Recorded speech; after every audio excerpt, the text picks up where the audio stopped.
ढूंढ रहे थे मन में, तुम जा बैठे थे तन में। हम ढूंढ रहे थे मन में, तुम जा बैठे थे तन में। हमको अमृत पिलाने वाले, हमको अमृत पिलाने वाले, हमको अमृत पिलाने वाले, हमको अमृत पिलाने वाले। तुमको लाखों प्रणाम, तुमको लाखों प्रणाम, तुमको लाखों प्रणाम, तुमको लाखों प्रणाम।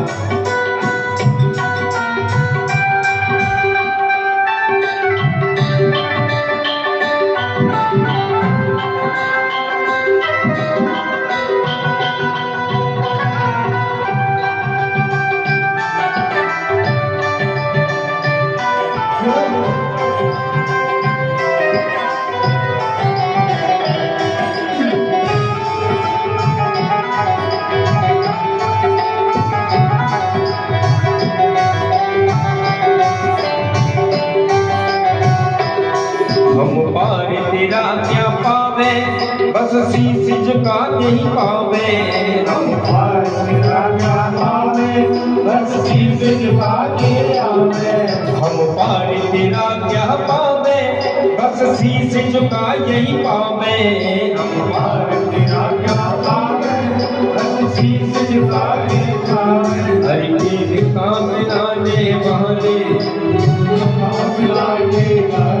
हर की कथा सुनाने वाले, हर की कथा सुनाने वाले। तुमको लाखों प्रणाम, तुमको लाखों प्रणाम, तुमको लाखों प्रणाम, तुमको लाखों। हर की कथा सुनाने वाले, सुनाने वाले, प्रभु की कथा सुनाने वाले, प्रभु की कथा सुनाने वाले। तुमको लाखों प्रणाम, तुमको लाखों प्रणाम, तुमको लाखों प्रणाम,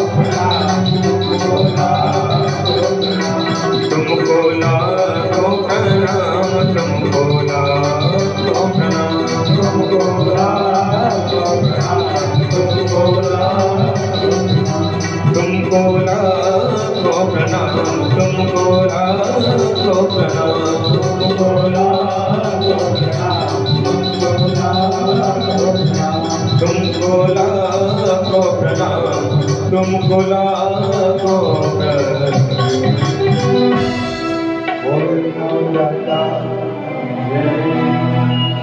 तो ऐसे सुखदेव बाबा जिन्होंने जन्म बाद में लिया, भगवान से वरदान पहले मांग लिया, मिल भी गया।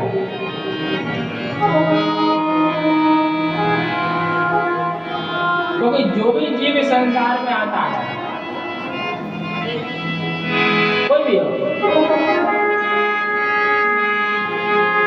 सारे जीव माया के बंधन से बंधे रहते हैं। भूमि परत वातावर पानी, जिम जीवै माया लपटानी। ऊपर से कितना भी निर्मल जल जमीन पर आकर के मलिन हो जाता है, ऐसे ही परमात्मा किसी भी जीव को गर्भ के द्वारा जब इस संसार में भेजते हैं, गर्भ से बाहर आते ही भगवान की माया उसे जकड़ देती है, पकड़ देती है। माया से अगर बचा जा सकता है तो केवल माधव ही बचा सकते हैं। जो माधव को पकड़ लेता है वो माया से छूट जाता है। माया को सब कोई भजे, माया को सब कोई भजे, पर माधव भजे ना कोई। जो कदापि माधव भजे तो माया चैरी होती है। हम माधव के पीछे पड़ जाए, माधव के चरण सन ग्रहण कर लें तो माया भी तुम्हारी चेली बन जाएगी।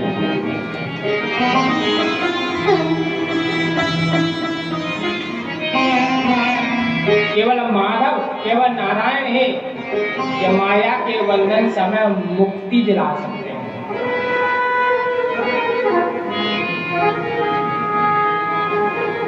ये दो शब्द जरूर है, माया।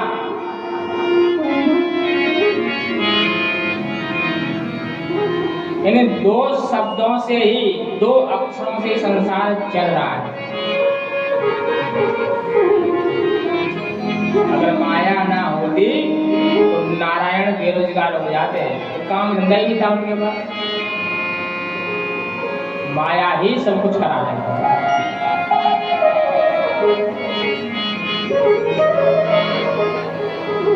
तो माया से परे हैं सुखदेव बाबा, माया का कोई असर नहीं है।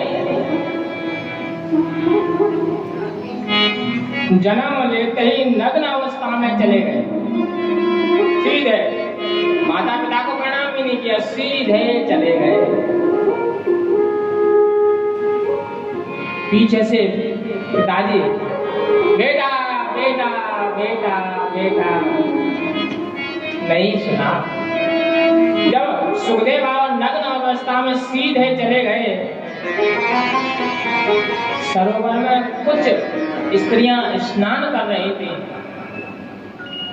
और सुखदेव बाबा सरोवर से जब उनके पास होकर के निकले, स्त्रियों ने कुछ नहीं कहा, निकल गए। अब पीछे से व्यास जी जब दौड़ते हुए आए, बेटा बेटा बेटा, जैसे ही व्यास जी को देखा स्त्रियों ने वस्त्र उठा करके पहन दिए। व्यास जी ने पूछा, मीना बेटा अभी अभी यहाँ से निकल करके गया, तो तुम्हें लज्जा शर्म नहीं आई? अब वस्त्र पहन रही, पहले नहीं पहन सकती थे?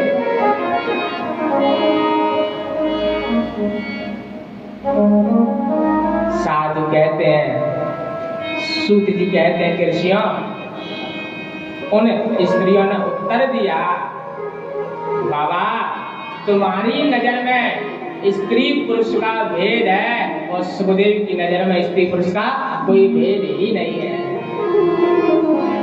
जहाँ भेद होता है वहाँ शर्म लज्जा होती है, उसके अंदर तो भेद ही नहीं। सबको समान रूप से देखने वाले सुखदेव, समान भाव दृष्टि रखने वाले सुखदेव बाबा, वो दुनिया से अलग है। साक्षात साधु कहते साक्षात शिव ही है वो एक तरह से।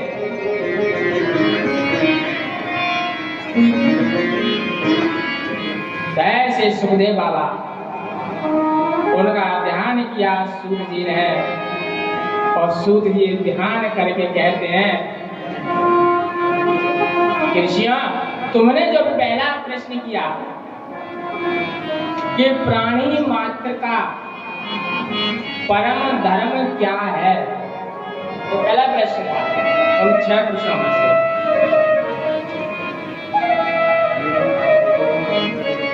तब सूत जी कहते हैं कि ऋषियों ऐन कैन प्रकारेण हमारा मन गोविंद के चरणों की तरफ मुड़ जाए, यही परम धर्म है।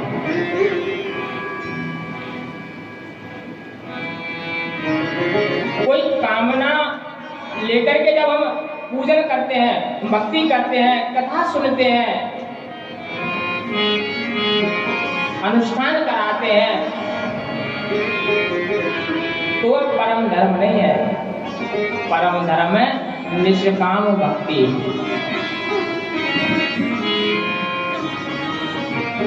निष्कपट भक्ति, निष्ठावान भक्ति, निर्मल भक्ति। और वो स्वामी तुलसीदास जी कहते हैं, निर्मल मन जन सो मोहि पावा। मन को निर्मल करो, और जहाँ मन निर्मल नहीं होगा वहाँ भगवान से प्रेम नहीं होगा, वहाँ हम परम धर्म के लायक नहीं बन पाएंगे। इसलिए मन निर्मल ही होना चाहिए। आप तक पहुँचा रहा हूँ। सो मोहे पावा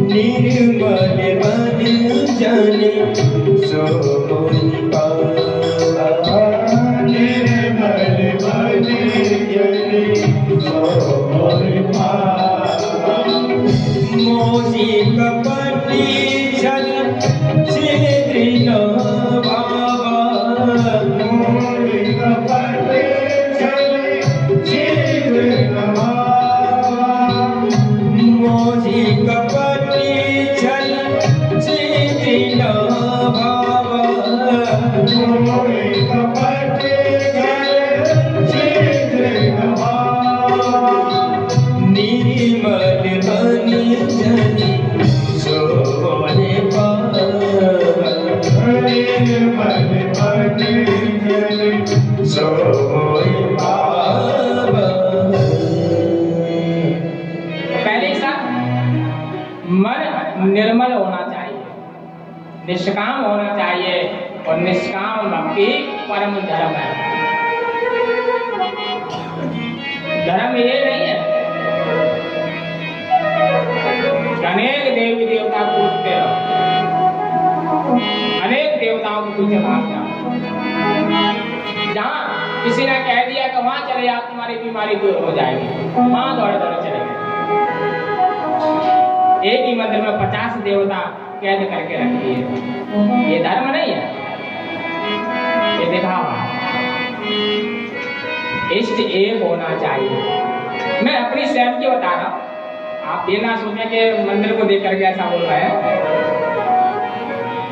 इष्ट एक होना चाहिए, मंदिर में देवता एक ही होना चाहिए। एक ही देवता का मंदिर हो, एक ही इष्ट हो हमारा, वह भक्ति करो।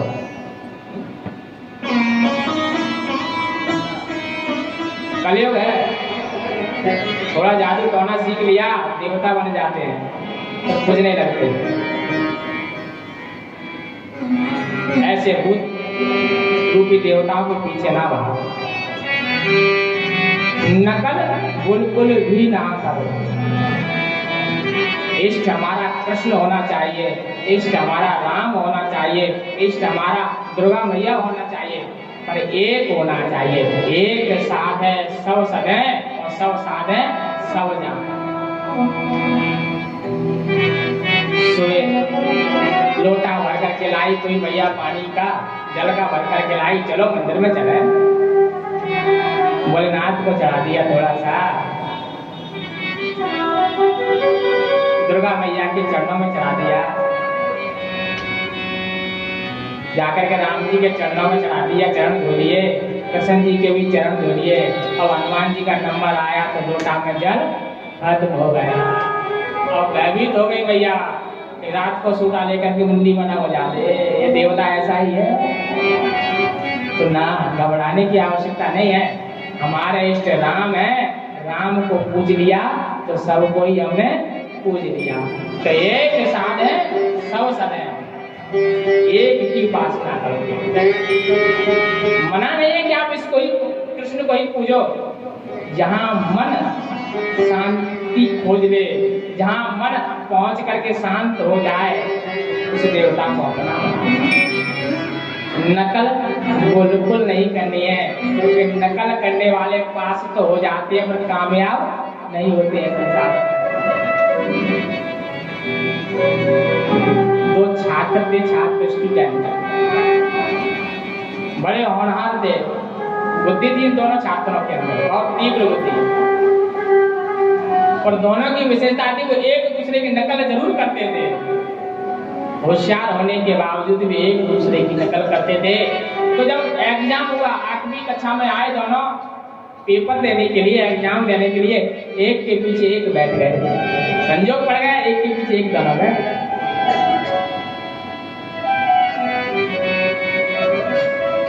तो क्वेश्चन आया,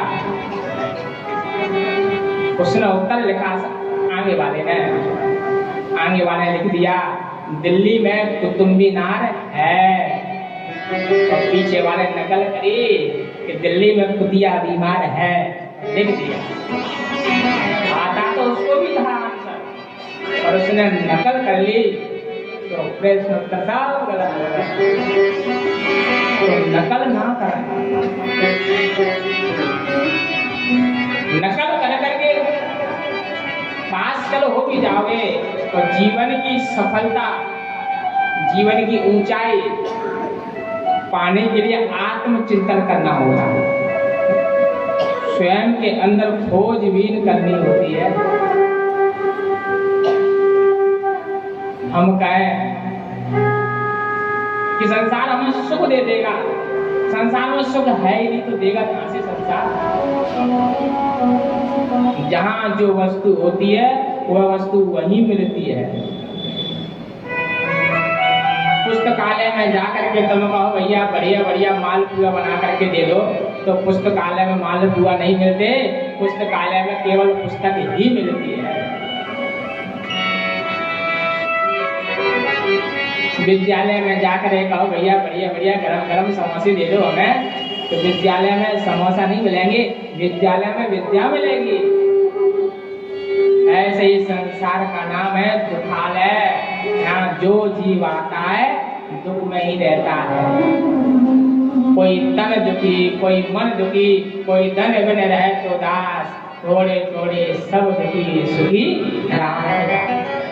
सब दुखी है। अगर सुख चाहना है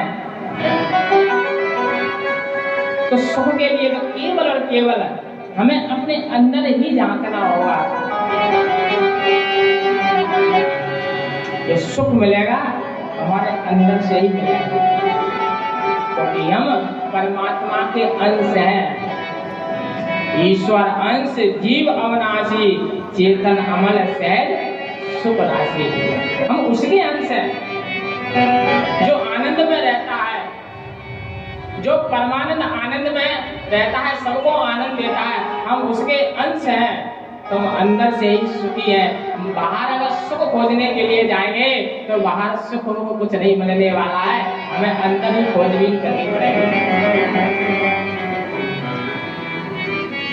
हमें ही भूले, हमें ही भूले, हम ही में भूले, हमें ढूंढने हम ही चले, हम ही ने ढूंढा, हम ही ने पाया, हमें मिले तो हम ही मिले। हम अंदर ही गुम हो गए कहीं, हम अपनी ही खोज कर रहे हैं बाहर। थोड़ा अंदर झांक लोगे तो हम अंदर ही मिल जाएंगे। हमें मिले तो हम ही मिले, हम बाहर ना घूमे, बाहर सुख नहीं मिलेगा। सुख चाहते हो निष्काम भक्ति की तरफ लौट आओ। और सोनकादि ऋषियों को जो पहला प्रश्न था कि परम धर्म क्या है, तो परम धर्म केवल इतना ही है कि परमात्मा की निष्काम भक्ति में लग जाओ, कोई कामना ना हो।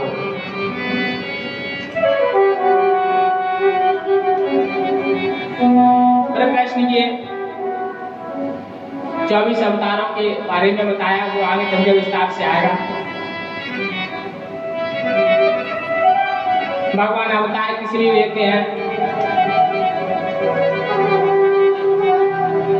और ये कथा का सार जो सुनाने के लिए जा रहे हो, इस कथा की उत्पत्ति कब हुई, कैसे हुई, कहाँ हुई, ये सारी बातें बताएं। तब सूत जी कहते हैं कि ऋषियों जो भागवत कथा मैं सुनाने जा रहा हूं, एक बार महर्षि वेदव्यास अपने आश्रम पर बैठे हुए थे। बैठ करके चिंतन किया। महात्माओं का पहला काम है चिंतन करना। चिंतन परमात्मा का करते हैं, फिर परमात्मा के स्वरूप का जब उन्हें ज्ञान हो जाता है तो उस ज्ञान को हृदय में बैठा करके, मन में बैठा करके उसका मंथन करते हैं। जब चिंतन मंथन ठीक ठाक हो जाता है तब जीवन में परिवर्तन आने लगता है।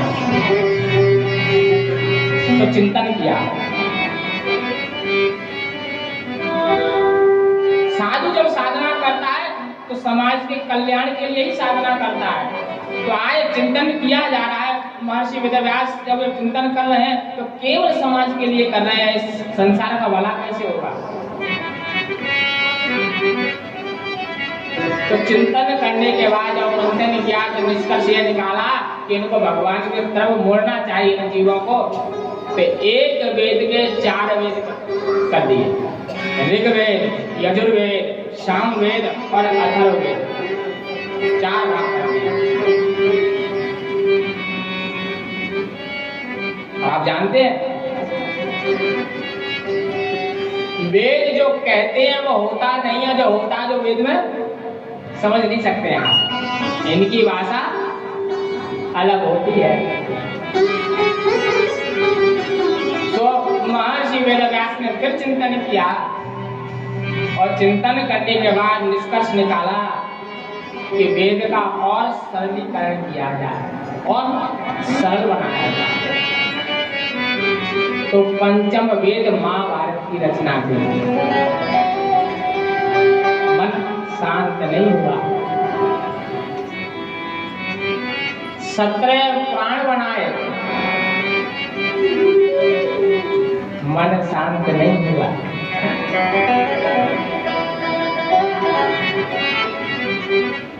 शांति जब मिलती है जब किसी ऐसी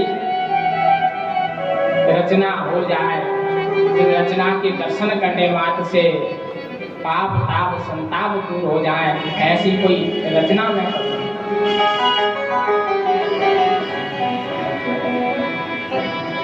शास्त्र और प्राण।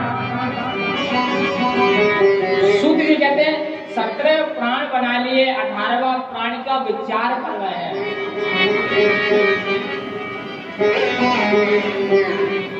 18 प्राण कौन कौन से?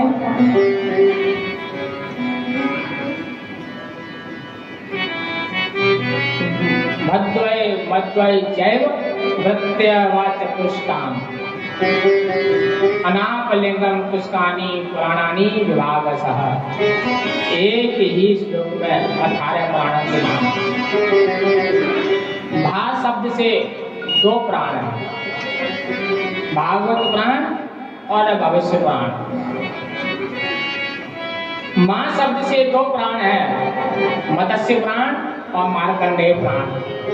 मध्वय जैव वृत्य से 3 प्राण हैं, ब्रह्म प्राण, ब्रह्म वैरत्य प्राण और ब्रह्मांड प्राण। चतुष्टयम व चतुष्टयम, वहां से 4 प्राण हैं, वामन प्राण, विष्णु प्राण, वायु प्राण और 12 प्राण। आ गया अनापलिंगम, आ से 1 प्राण है अग्नि प्राण, ना से 1 प्राण है नारद प्राण, पा आ से 1 प्राण है पद्म प्राण और लिंग से 1 प्राण है जिसे लिंग प्राण कहते हैं। पुष्कानी प्राणानी विभागशः, पू से 1 प्राण है कूर्म प्राण और इसका से 1 प्राण है स्कंद प्राण। ऐसे प्राणों की जब रचना की, 17 प्राण पूर्ण कर लिए, मन संतुष्ट नहीं हुआ, मन शांत नहीं हुआ, बुद्धि विचलित होने लगी। नेत्र जब बंद किया सारा संसार घूमने लगा, खाने पीने सोने उठने बैठने जागने में व्यस्त है। जिनके पास समय नहीं वो करें तो क्या करें। और महात्मा वही है, साधु वही है जो स्वयं साधना करे और साधना के बल पर समाज को साथ ले, वही सच्चा साधु है। बैठे बैठे विचार करने लगे क्या करो क्या। इतने ही देर में महर्षि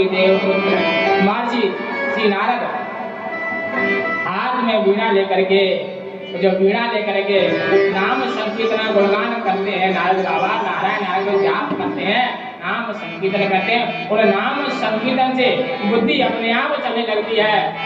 तो नारद बाबा वीणा लेकर के नाम संकीर्तन गाते गाते गाते महर्षि वेदव्यास प्रकट हो जाते हैं। श्रीमन्नारायण नारायण नारायण श्रीमन्नारायण नारायण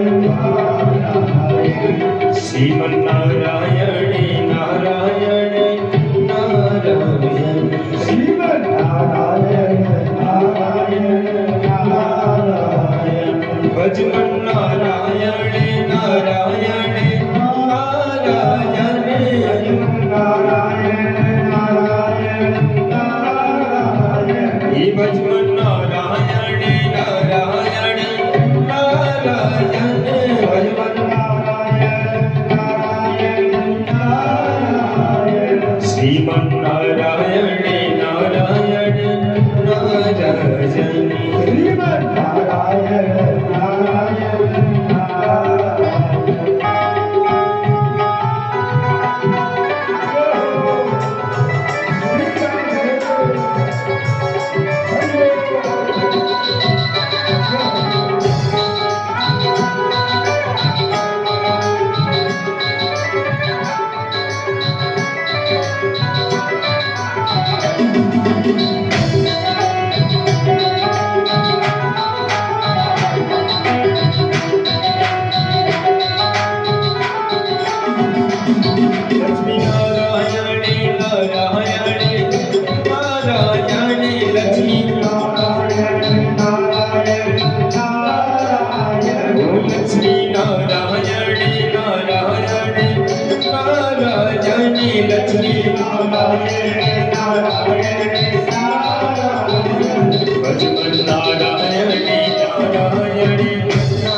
महर्षि वेदव्यास ने कहा, चरण पकड़ करके कहा, बाबा मेरा मन शांत नहीं है, मैंने वेद लिखिए पुराण लिखे पर मन शांत नहीं हुआ। तब नारद बाबा ने कहा, अरे व्यास जी, वेद जो कहते हैं, जो लिखा होता है वेद में, उसका अर्थ कुछ अलग होता है।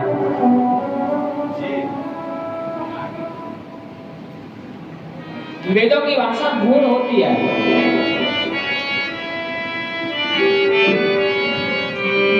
महाभारत में आता है कि केशवम पतितम दृष्ट्वा द्रोणम हर्षोत्पादता रुरुः कौरवा सर्वे आहा आहा केशवा केशवा। इसका अर्थ हुआ केशवम पतितम दृष्ट्वा द्रोणम हर्ष पागता। केशव यानी कृष्ण के गिरने से द्रोणम हर्ष पागता, द्रोणाचार्य हंसने लगे। ऐसा हो सकता है? कृष्ण गिरे और द्रोणाचार्य हंसने लगे। रुरु कौरवा सर्वे, सारे कौरव रोने लगे। आहा केशवा, हरे केशव, चिल्ला चिल्ला करके रो रहे। ऐसा हो सकता है कि कृष्ण गिर जाएं, द्रोणाचार्य हंसने लगे और कौरव रोने लगे, आहा करके रोने लगे। ऐसा हो सकता है? वेदों में जो लिखा होता है वह होता नहीं है। तब इसका अर्थ किया गणेश जी ने और विचार किया कि हो तो सकता नहीं है, पर इसका अर्थ क्या होगा? तब व्याकरण के सहारे से इसका अर्थ क्या? केशव, केशवम, के को अलग किया, संधि विच्छेद किया, के प्लस सब। के का अर्थ होता है व्याकरण के आधार पर जल, और सब यानी मुर्दा। मुर्दा जब जल में गिरा, द्रोणम हर्ष पागता, द्रोण का एक अर्थ होता है कछुआ।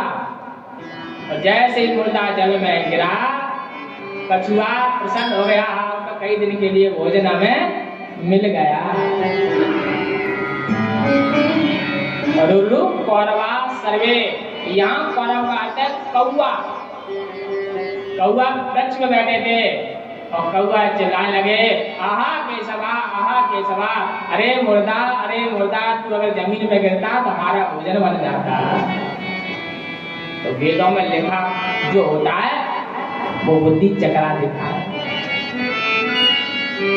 नारद जी ने समझाया, कोई सरल भाषा में कोई अच्छी सी पुराण की रचना करो जो सरल हो, प्रेम भरा हो, भाव भरा हो, भक्ति भरी हो, भावना हो और लोग उस पर विश्वास करें। ऐसा कुछ लिखो। 4 श्लोकी भागवत नारद जी ने व्यास जी को सुनाई।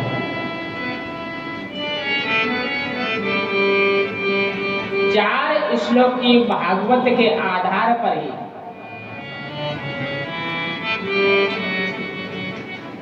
18,000 श्लोकी भागवत बना करके तैयार कर दी।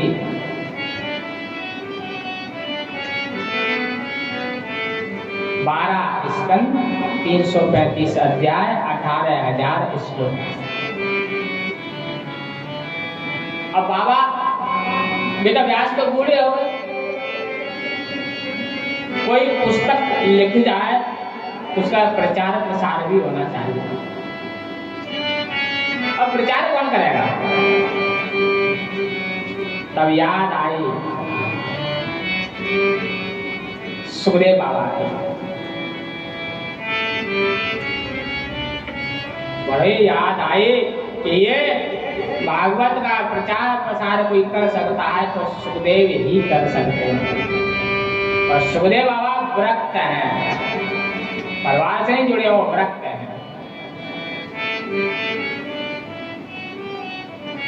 जंगलों में रहते हैं, बुलाया कैसे जाए?